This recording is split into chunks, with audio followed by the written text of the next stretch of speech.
So a few years ago, I was doing some work for several years ago, I was doing some work for the Canadian government, and they took some time to explain to me how different the Canadian culture is from that of the United States, and I shouldn't confuse it. And one of the differences that they spoke about was that America talks of cultural integration as a melting pot. People came from all over the world, from all sorts of different places, and they created a melting pot where it all became one nation, an American nation. Canada, they said, is not a melting pot, it's a tapestry of cultures. And the difference is, they said, I don't know if it's still like that and if it's still like that in the United States, but at that time they said in Canada we encourage every culture to retain its own identity and to integrate its interaction one with the other. In America, they would prefer everybody to lose their own identity and become Americans. We see in halacha also the desire of the Torah that we are part of the tapestry of global culture, but not a melting pot, not part of a melting pot.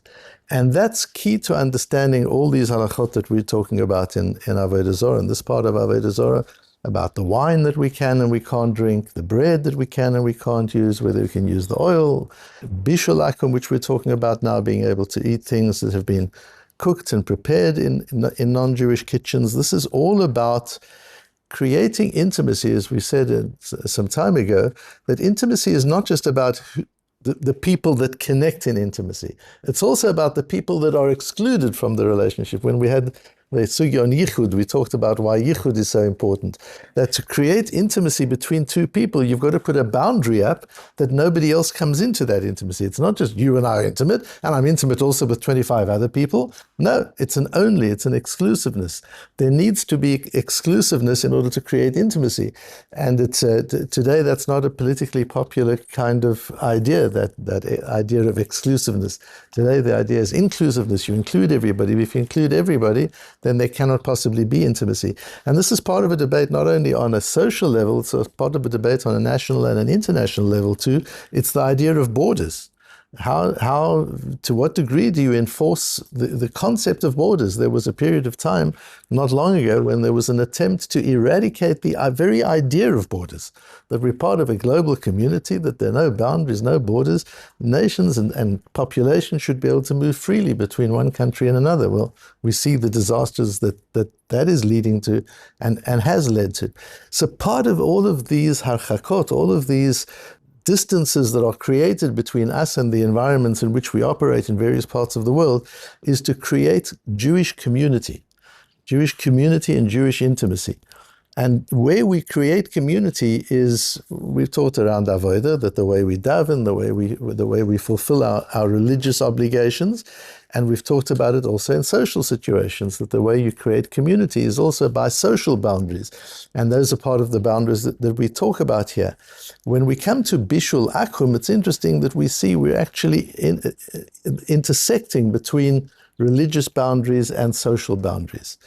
The Gemara we're learning on Daf Lamed Ches, Amud Aleph, a bit of Lamed Zayin, Amud Beis, food and social intimacy, biשולי, עכום. The Mishnah says hashlakot, that cooked dishes are one of the things that we're not allowed to use if they've been prepared by a non-Jew. And the Gemara, our Gemara on the previous Daf, on Daf Lamed Zayin, says, Minayin emili, where do we know this from, that we can't eat cooked foods?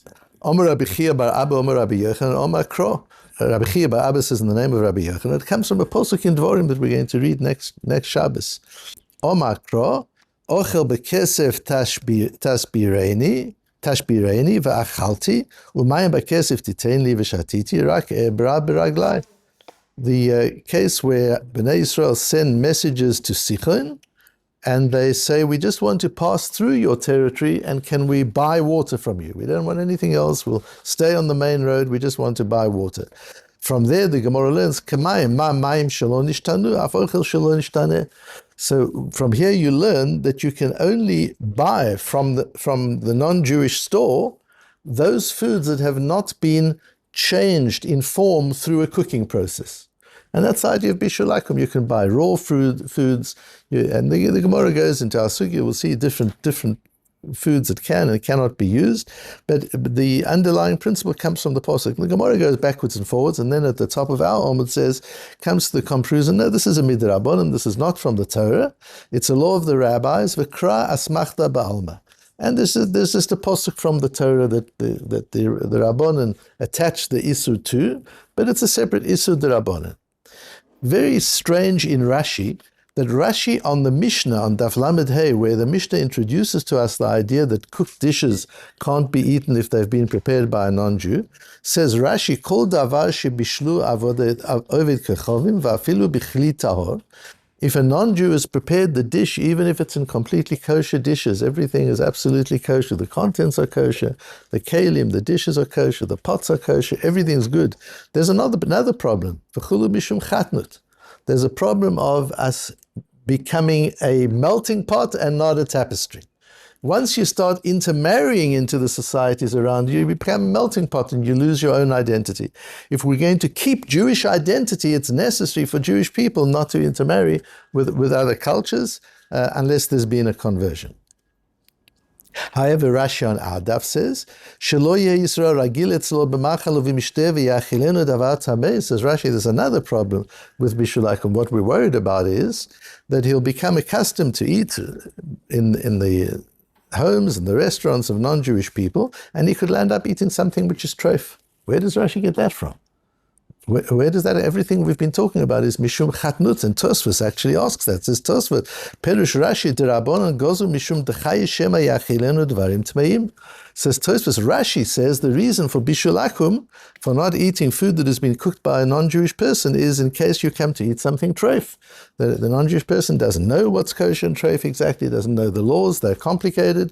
Whether intentionally or unintentionally, it could happen that you eat something which isn't kosher. But it's more correct to say the reason is because of intermarriage. The reason is not because of what you eat, it's because of social integration. And in fact, that's what Rashi explains in the Mishnah. So Tosfos kind of leaves it as a bit of a difficulty. He says, yes, Rashi says it's because of eating something treif, potentially, but Rashi on the Mishnah gives the better reason, which is the reason we should adopt, is that it's because of chatnut. So where does Rashi get that from? So I would suggest that Rashi gets it from the psukim.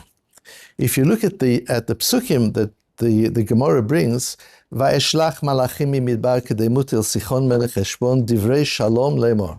And I will send messages to the king of Heshbon, to Sichon, with words of peace. We come in peace.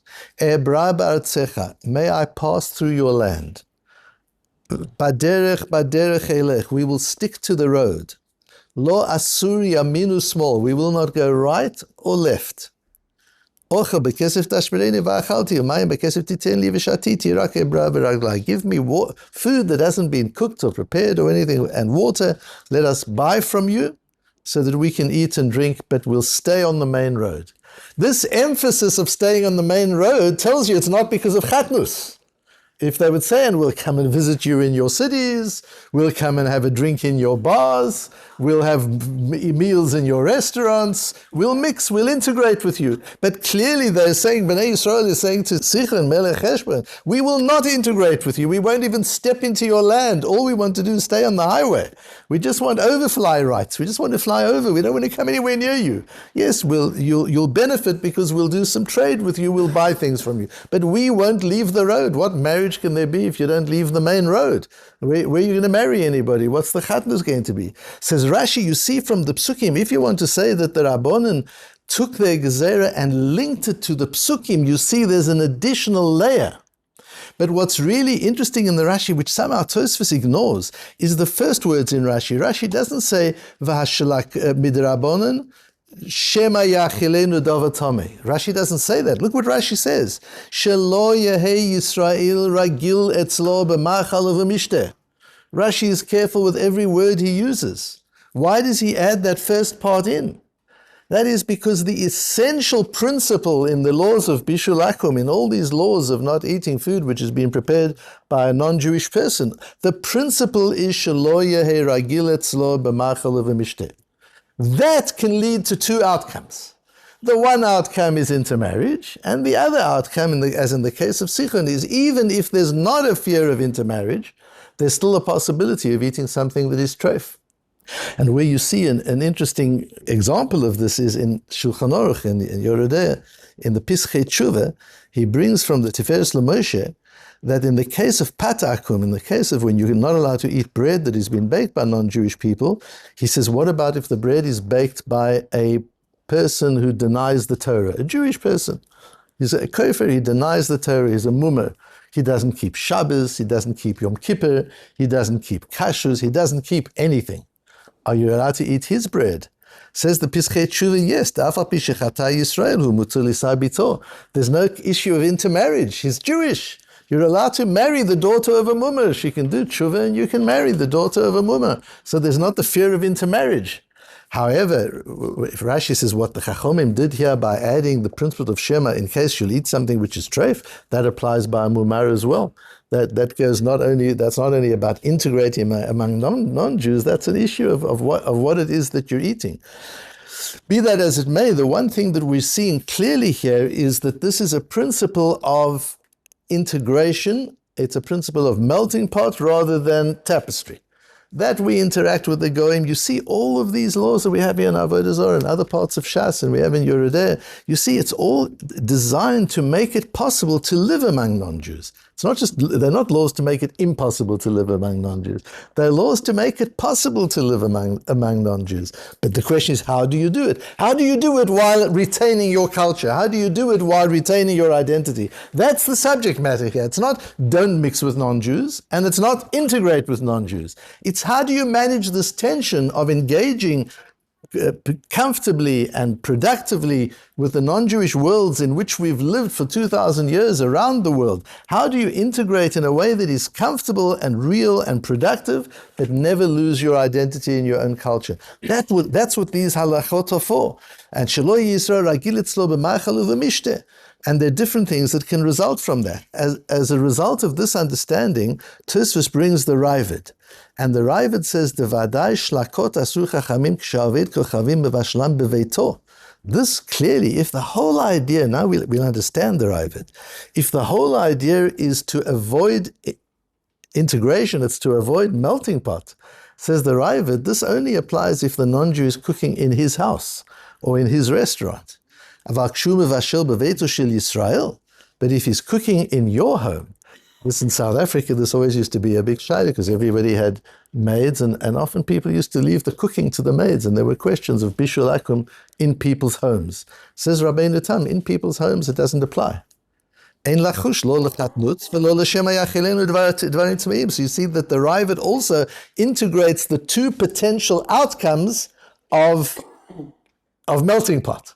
The one outcome is intermarriage. The other outcome is that you could end up eating treif.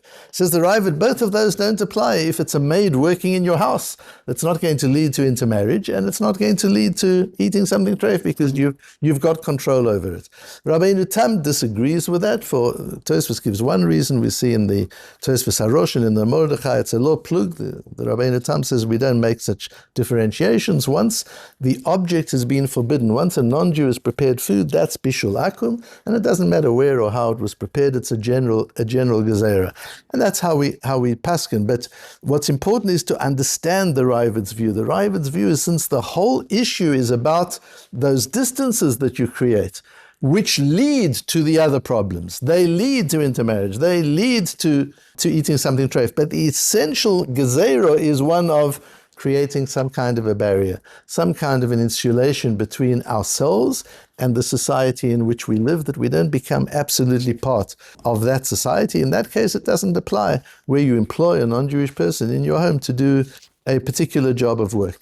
This idea that the essence of it is about the integration and the melting pot, we see also in the Rambam. The Rambam says, "Yesh sham dvarim achirim," at the end of the source sheet on the next page. "Yesh dvarim achirim asru otam chachamim, v'af al pi she'ein le'isuran ikar min haTorah."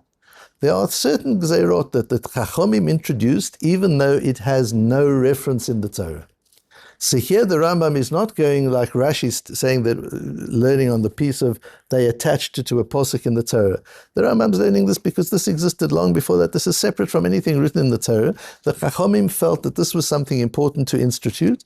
Gazru aleihem, these things were introduced as a gezerah, as the legislation was introduced, kedei lehitrachek min ha'akum ad shelo yit'arvu bahen Yisrael.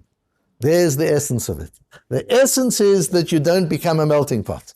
That's what it's really all about. The result of it, that will lead to intermarriage, and then you've got the disintegration of Jewish society and Jewish culture, and there's nothing left of the Jewish people. If you want to retain the culture, the boundary line has to be intermarriage. But to avoid intermarriage, you've got to go a step further. The Chacham, that you're not allowed to marry, that's in the Torah.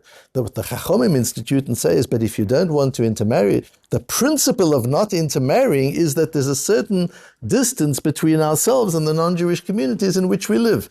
That distance is not just marriage.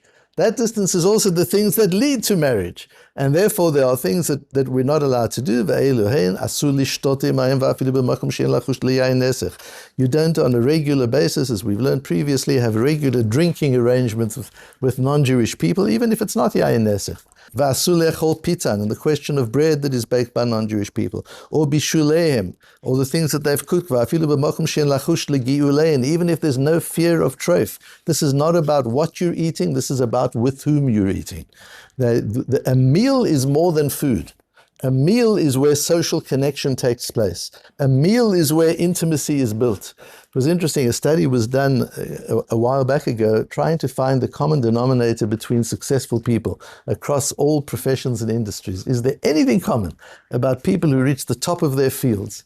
And in that research that was done, this was done about 20 years ago, the only common thing that they could find was that as a family, those children were raised in a family that had dinner together every night. That was the only common denominator that they could find. That created a certain type of person that was completely different. But who we eat with is what is important. So the idea that you just grab something to eat and you're on the go and you eat and you're here and you're eating on your own and it's such a wasted opportunity to be able to create contact and intimacy and relationship with people. You have a cup of coffee with somebody, you have a lunch with somebody, you have dinner with somebody, you have a Shabbos meal with somebody. That's where we create connection and intimacy. Intimacy is not just, the halachas here that we're talking about is not just about what you eat. What you eat has to be kosher. But who you eat with also has to be kosher, because that's where society is built, that's where the fabric is built. And this is not to say, chas v'shalom, that non-Jews are inferior or that. It's got nothing to do with that. It's just a mechanism that we use to keep our culture and our identity intact. And that's something that applies to not just to non-Jews and Jews and to those kind of cultures. It applies generally with the people that we choose to mix with. We have limited time to spend with other people. Choose the people we want to spend the time with, because that's where intimacy is created, and that's where we create relationships, and that's where our identity is built. And as the Jewish nation, it's not only a question of what we eat, where we have some strict halachot that govern that, and that also indicates how our food is prepared and where it's prepared. But in addition to that, we have the mitzvah of with whom we eat. And for that reason, bishul cumulative and drinking and all the other things that the Rambam enumerates are limited to doing among people of our own, just to do it among ourselves, because that's where we create intimacy and culture.